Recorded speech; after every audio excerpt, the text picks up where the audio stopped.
What a fabulous presentation. Good morning, everybody. How's everybody doing? Come on, people. How's everybody doing? You know what got missed out when everybody was coming in, and Kristen just briefly mentioned that this is the largest audience we've had in the last 10 years, the 10 years of our existence.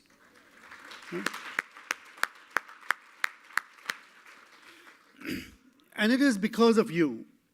It is because of you that keep coming back, because as Marty said, that we all want to build a network, be connected, and increase the power of the individual through a collective action. So I'm thrilled that you're all here, and it is really gratifying, and thank you, Bill Clapp, for getting this going for all of us.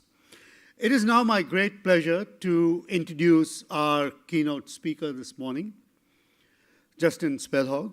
Justin is a veteran of Microsoft. He's been at Microsoft since 1997. Do the math, it's 21 years now. He's also a Marine, so he is a vet, and we thank you for your service and all the phenomenal work that you have done. He is a local boy from here, went to the University of Washington, go Huskies. And now he is in this amazing position to lead a company that has been at the forefront of making change. Justin is the general manager for a new group which was established 2 years ago when he came. It's called Technology for Social Impact. And Justin's mission, which he will share with us, is how do you take the power of technology and make it relevant to society? But to do it in a way which has both commercial and societal impact. And it is a challenge that all of us have struggled with. He is also in the space of looking at new technologies, right? Things that we love to talk about but don't understand. Blockchain, AI, IoT, cloud. The cloud, I don't see a cloud today. So any of us that are using the WoW server are in trouble.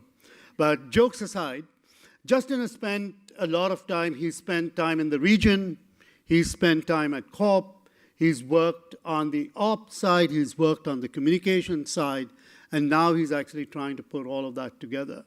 He's also a windsurfer and spends his time meditating. So please join me in welcoming Justin Spelhaug.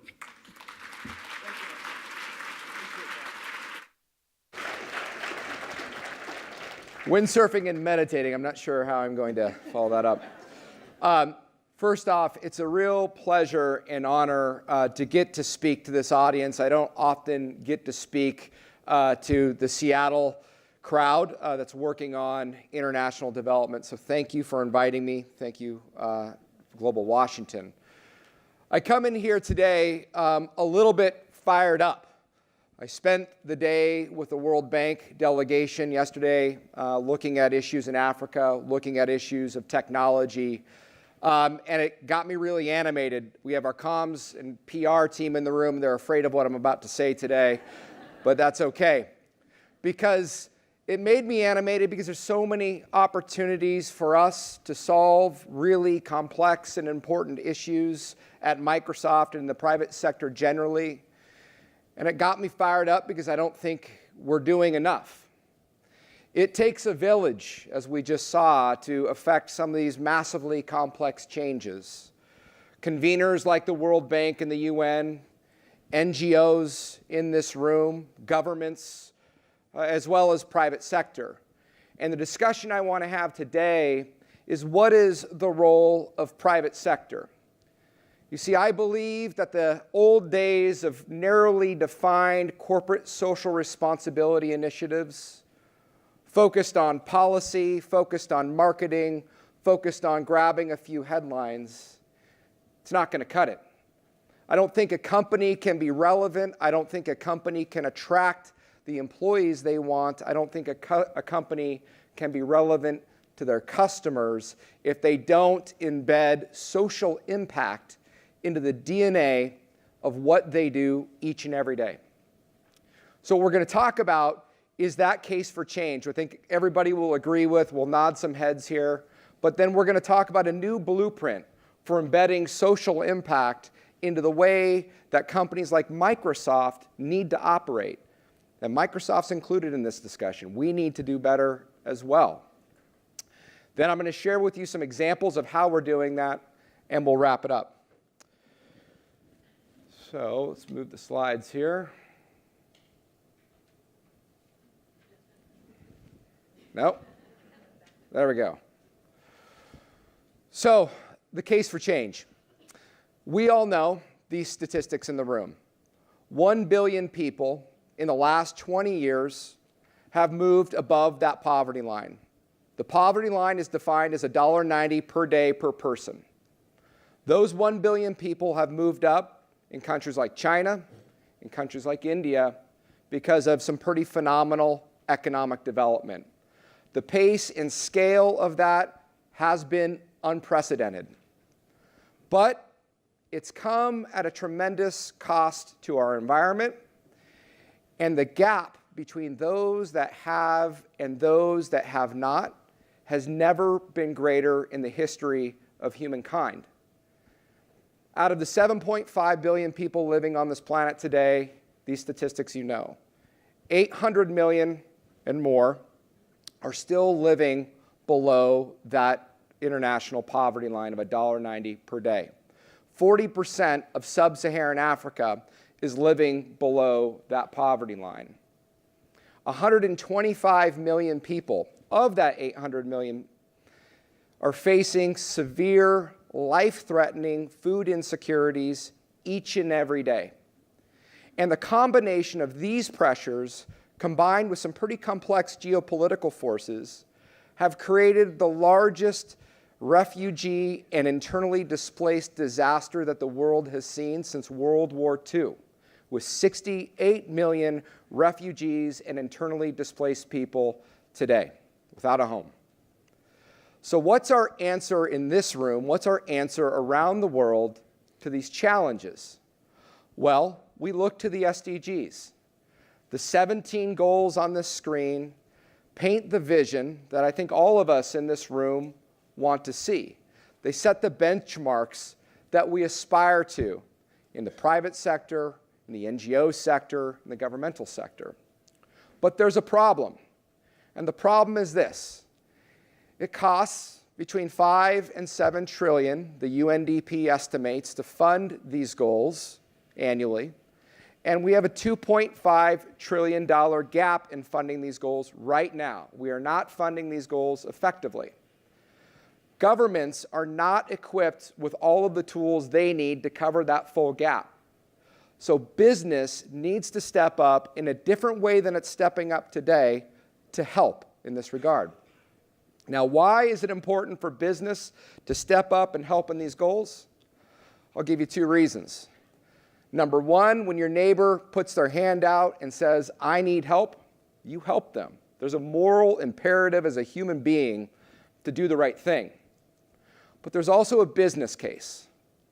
UNDP estimates that through addressing the Sustainable Development Goals, we unlock about $12 trillion worth of new market opportunity, new product opportunities, new service opportunities for business to activate. We also create 380 million new jobs around the world. These are the new consumers, the new customers, the new fans for every business on the planet. So there's a moral argument and there's a business argument. So what needs to change? In my view, so we can get the slide going forward. There we go. Nope. 5 things.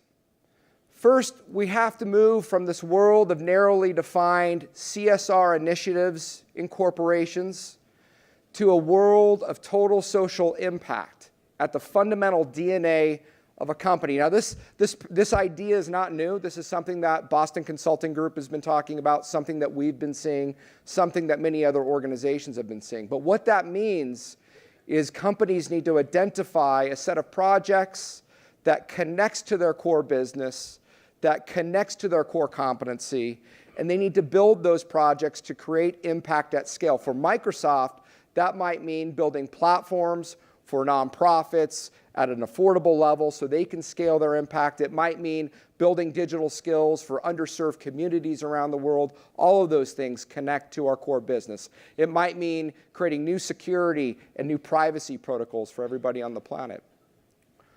But the third thing is that companies need to take that competency, and Microsoft needs to take that competency and leverage our partner and our customer networks to amplify impact. And I think this is a trick that I think we're not getting right yet, and many organizations can improve in. We have the privilege of having some of the most amazing customers on the planet. Organizations that are employing literally millions of people from underserved communities that we care about. In those same communities, we're working on building digital skills. The companies that we're working with are struggling with how to retain their employees, how to create career pathways for their employees. What if we can combine our social impact programs with their business and social impact needs and make 1 + 1 = 5 in the communities around the world, in the United States and beyond? There's so much opportunity there. I think one of the most important aspects of understanding whether an organization is actually truly pursuing social impact is, are they truly measuring it? Do they know where they failed? Do they communicate where they failed? Because believe me, you fail a lot in this business of trying to create change at scale. And how are they iterating? Their measurements can't be the number of marketing hits or Twitter headlines or anything else. It needs to be really, how are we progressing in helping those that need service? And finally, total social impact means that everybody in a corporation can tell the story, from the board to the CEO, all the way down to the frontline employee on an end-to-end basis. Now, at Microsoft, we don't have all of these 5 points right. We're learning a lot. 1 and 2, I think we've made some progress on. 3, 4, and 5, we've got much more work to do. But it's the start. And what I'd like to do now is share with you how we're pursuing this concretely within the company. This slide here reflects how we think about this notion of total social impact at Microsoft. There's a lot of components on it, but there's 4 things that you need to know. The first is digital transformation. How are we using our core competency, technology, to support mission-driven organizations that are on the front line of change to have a bigger impact? Whether that's building new platforms for nonprofits or building advanced AI scenarios to solve humanitarian issues, a number of things in that category, all that connect to our core product and company strategy. Second is digital inclusion. We as a company cannot be effective if half of the planet, which is the current statistic, cannot engage effectively in the 21st century economy, does not have the basic digital literacy or digital skills to engage in the 21st century economy. So how do we build that capacity with digital skills? How do we create more connectivity with our Airband initiative? How do we ensure the 1 billion people on the planet with an accessibility need can use computers just as effectively as the rest of the 6 billion people on the planet without an accessibility need? Third, how do we activate our number 1 asset? And our number 1 asset isn't our cash. Our number 1 asset is the talent of our employees. Just yesterday, we were sitting down with our Microsoft research team and the World Bank brainstorming on how we could limit corruption in the way that bonds and giving is done and funding is done within the World Bank. And just some amazing ideas came out of that discussion. So how do we mobilize every employee at Microsoft, all 130,000 of them that care about social impact issues, to support this community? And at the core, number 4, When all computing moves to the cloud so that we can take advantage of the low cost, the high capacity, and the tremendous power of the cloud, how do we do that in a way where everybody in this room and around the world trusts putting their data in the cloud with Microsoft and can operate in that environment? So today I don't have the opportunity to talk about all these things. I thought I would talk about three. First, the work we're doing on trust. That's so foundational to our company strategy. It's so foundational to kind of, number one, the first step. Second, we'll talk about the work we're doing in artificial intelligence for good and humanitarian action specifically. And third, I'll share some of the platforms we're creating for nonprofits and some examples. Trust. At Microsoft, we break this down into three big buckets. Two of the buckets would seem familiar to you, privacy, security. But a third bucket is emerging as a major body of work within the company, and that is the work we're doing on artificial intelligence and ethics. Because the question today isn't necessarily what computers can do, because they can do virtually anything. It's what should they do? How do we design them responsibly and effectively? And so let's talk about a couple of these topics here. On the privacy side, it's been a big year for most of the world with GDPR. This is the regulation that went into effect in Europe that raised the privacy standards for how companies like Microsoft, Facebook, Google, Amazon, and others protect the data and provide access to the data of European citizens. We've been spending a lot of time this year operationalizing our ability to comply to all of the standards. One of the standards is if there's a data breach, you need to notify the EU within 72 hours. Many different standards that you have to enable. But it turns out that privacy is important to everybody. It turns out that it's not just Europeans that care about the privacy of their data, but it turns out that we all care about the privacy of our data, whether you're in America, you're in Africa, or you're in Asia. And that's why we announced the fact that we'd be extending our privacy controls to every person around the planet. And this statistic was kind of interesting as we look at the European population that's accessing their records and updating their records and exercising their GDPR rights compared to the US population. We see just as many folks, in fact, more folks in the US that care about protecting their privacy, and we see this all around the world. Second is security. And we've been focusing deeply on cybersecurity given all of the threats that we're all facing today. It's kind of the number one thing that we have to focus on as we move to a world where computing is in the cloud. Investing in capabilities like the Threat Intelligence Center that looks at 6 trillion signals per day to identify new incoming threats to all of our data centers around the world. Investing in things like the Digital Crimes Unit. This is a FBI, CIA crimes unit style crimes unit that investigates cyber threats both on the behalf of Microsoft but also on behalf of our customers.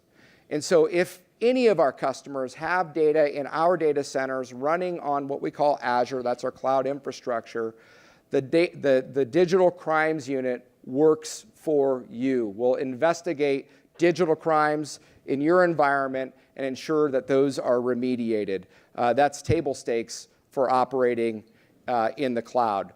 And this team has been very, very busy.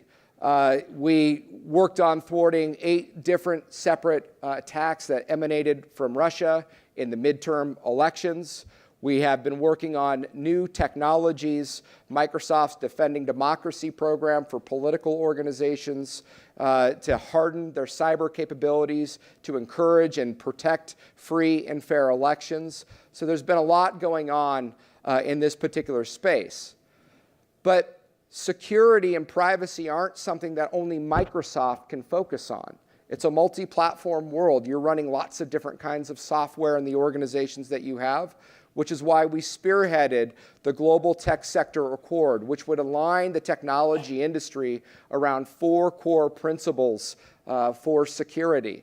And what turned out as just a handful of organizations has now turned into over 61 different companies, all signing up and working together to create a more secure environment for all of us. So moving now to the second topic, AI and AI for good.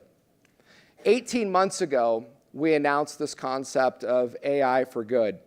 It's turned into a $115 million 5-year investment in 3 core areas where we're applying artificial intelligence technology to solve environmental and humanitarian issues, starting with AI for Earth, which is focused on earth sciences, looking at land use, climate change, biodiversity, and how we apply AI with NGOs like the Nature Conservancy or World Wildlife Foundation to solve some really interesting problems.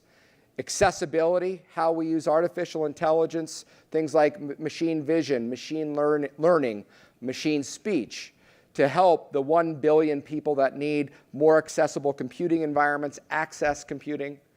And then last, AI for humanitarian action. Rather than me explain AI for humanitarian action, I'll run a quick video so you can get a sense of the work we're doing in this area.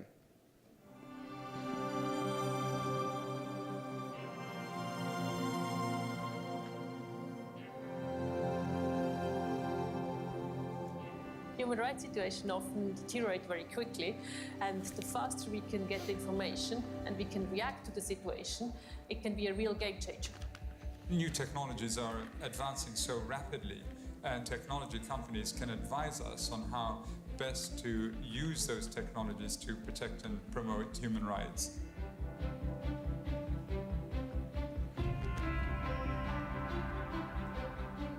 Our objective is automatic damage mapping because after the disaster, the government needs the damage map to carry out the effective rescue. If we can save the time to grasp the ground damage information, we are able to save a lot of life and facilities. In a new partnership with the World Bank, United Nations, and tech industry partners, we'll be better able to predict when and where famine will occur. Operation Smile's vision really sinks in with what I feel is a fundamental human right. What the volunteers do for the children may seem like a small thing, but they're able to change the lives of the families forever. We're creating a chatbot-based experience for refugees coming out of the Syria conflict. The purpose is to have displaced youth find a way to discover and access learning materials. You can engage directly with the course content. It's just the beginning of the impact that we hope to have with the tools at our disposal.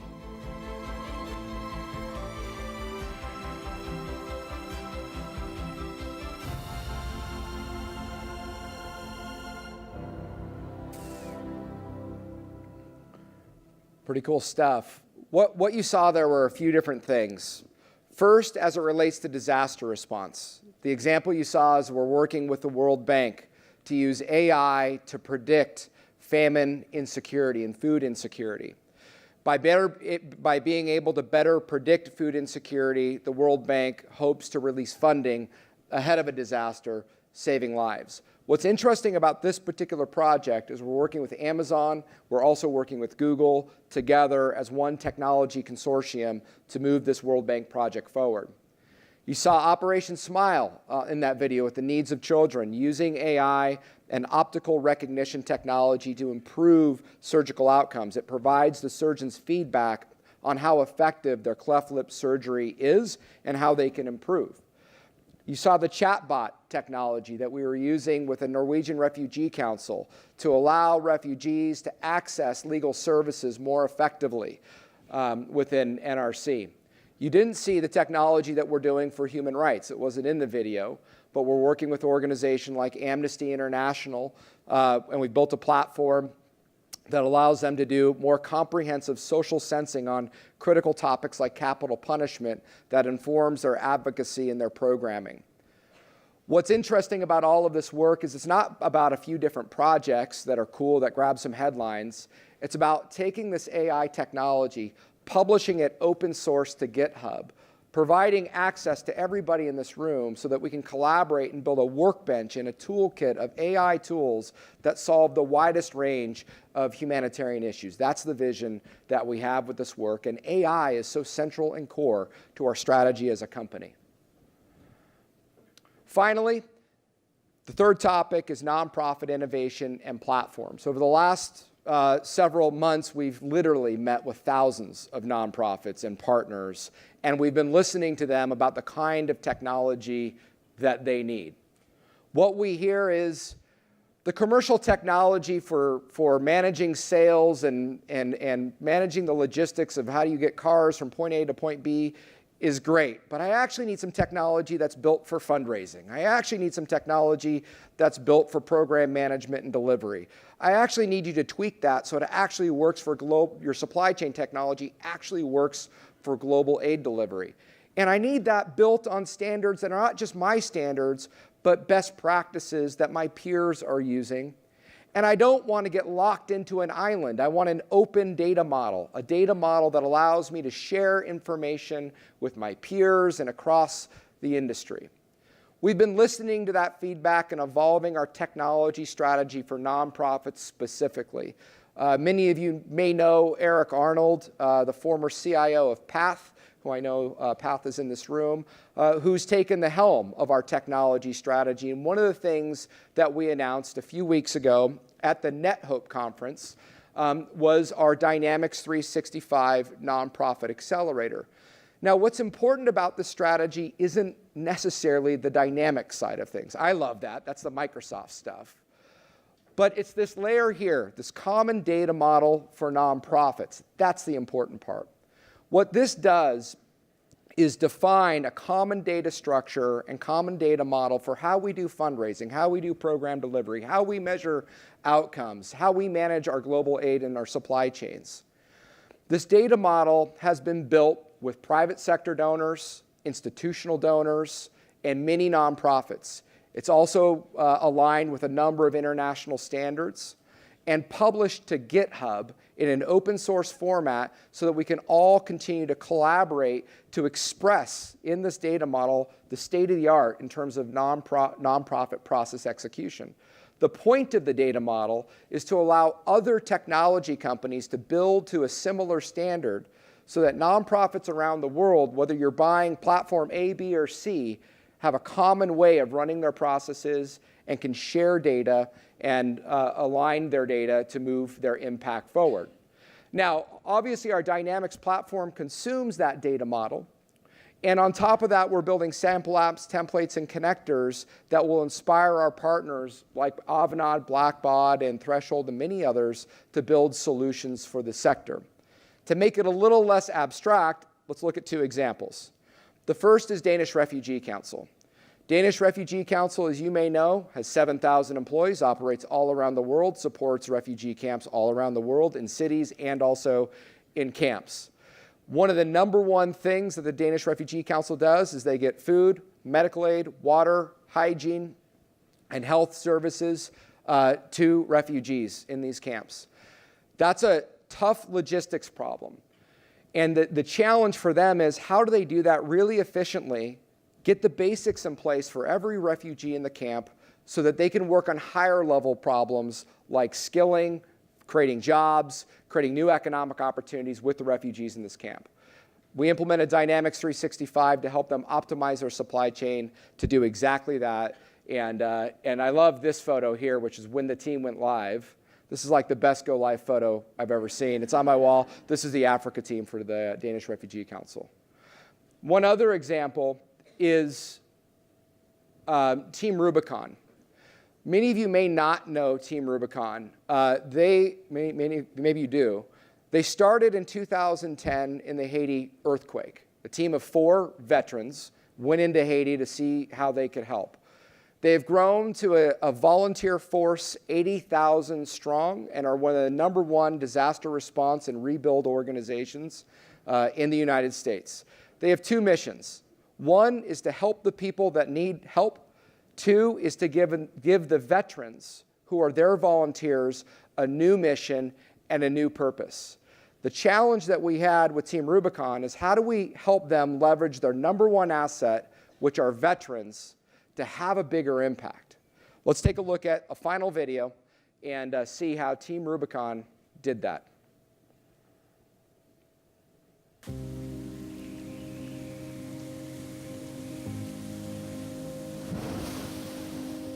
Hurricane Harvey was the most horrible hurricane that we have ever been through here in Houston. All of a sudden, you know, my daughter Danielle comes running from the back bedroom. Mom, Dad, there's water. And I said, I know, sweetie, there's water. She says, no, Mom, there's water in the house. Once we opened the door, it just came in full force. We felt helpless. We couldn't do anything at that point. Looking back at your home and not knowing if it was going to be here when you returned, that was the hardest. Houston is a 1 in 1,000-year disaster. It displaced thousands of people.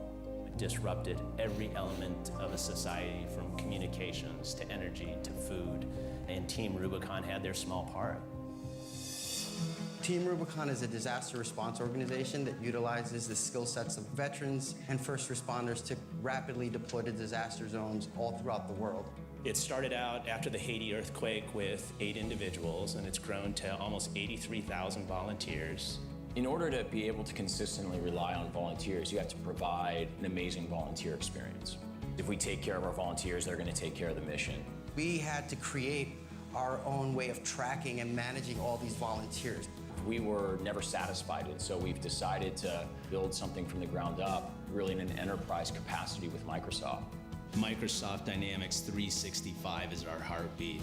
Azure, Office 365, and Teams, every one of those pieces comes together in an incredible manner. The volunteer management system, it's like one-stop shopping. It's like one place where you can see all the volunteers, you can see how active they are, you can see what events they've registered for. You start to build a greater awareness and understanding of every component of the operation. The people, the costs, the time it takes to do a task, everything you do there, you can now start to measure and understand in a greater manner. And now with the integration that Microsoft presented to us, we are able to cut out multiple steps, in fact, hours out of our day. And that equates to having more families in their homes. I've had many volunteers that have come to me in tears, realizing that some of these people have lost everything. And that's why they keep coming back. For love, for that feeling inside that we all seek. No greater feeling.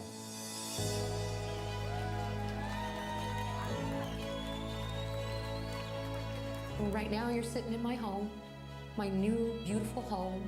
Team Rubicon has rebuilt for us, and I just could not be more grateful. You have your hands and soul in a house that someone's going to live in for years and years and years, and you'll always remember that. I was asking for some type of hope, that you're not in it alone. And Team Rubicon gave me that hope. They said, we're not going to leave you like this. We're going to get you back into your home. And that's why I call them my angels.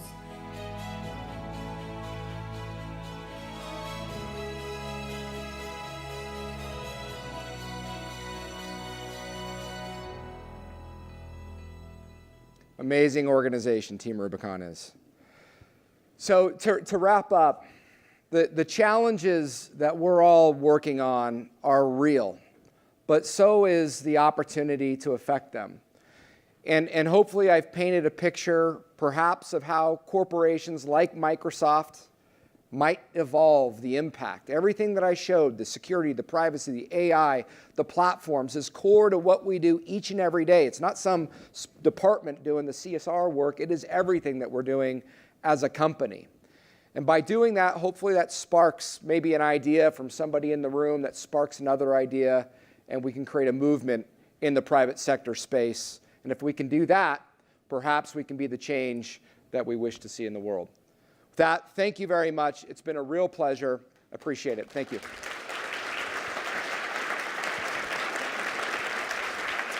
Thank you. Wow, thank you, Justin. This just reminds me that sometimes I get phone calls from people in Tennessee or Minnesota or other places saying, I want to start something just like Global Washington. And sometimes I think it can't happen. We have Microsoft, we have the Gates Foundation, we have PATH, we have these amazing nonprofits, and the private sector here is something to be proud of. Thank you, Justin, for making that business case for businesses, for both the moral argument and the business argument to advance the Sustainable Development Goals, and making it obvious that Microsoft is a partner in this to allow nonprofits the tools and resources they need internally to run their work and on the ground. So thank you for being part of this movement that we're all doing together. So now let's get down to the hard work. The rest of the day we have breakout sessions where we're going to engage again around topics that align with the SDGs. We are going to be recording your thoughts and making sure that we incorporate all of this into the SDG initiative moving forward over the next few years. So we'll have a short break, and then you'll please find your breakout session room. And then at lunch, we'll be down the stairs just a little bit. You have a seat assignment, a table assignment that's on the back of your name tag. And then more breakout sessions in the afternoon, and then we'll convene back here to end the day. So thank you again for coming today and being part of this celebration. Thanks.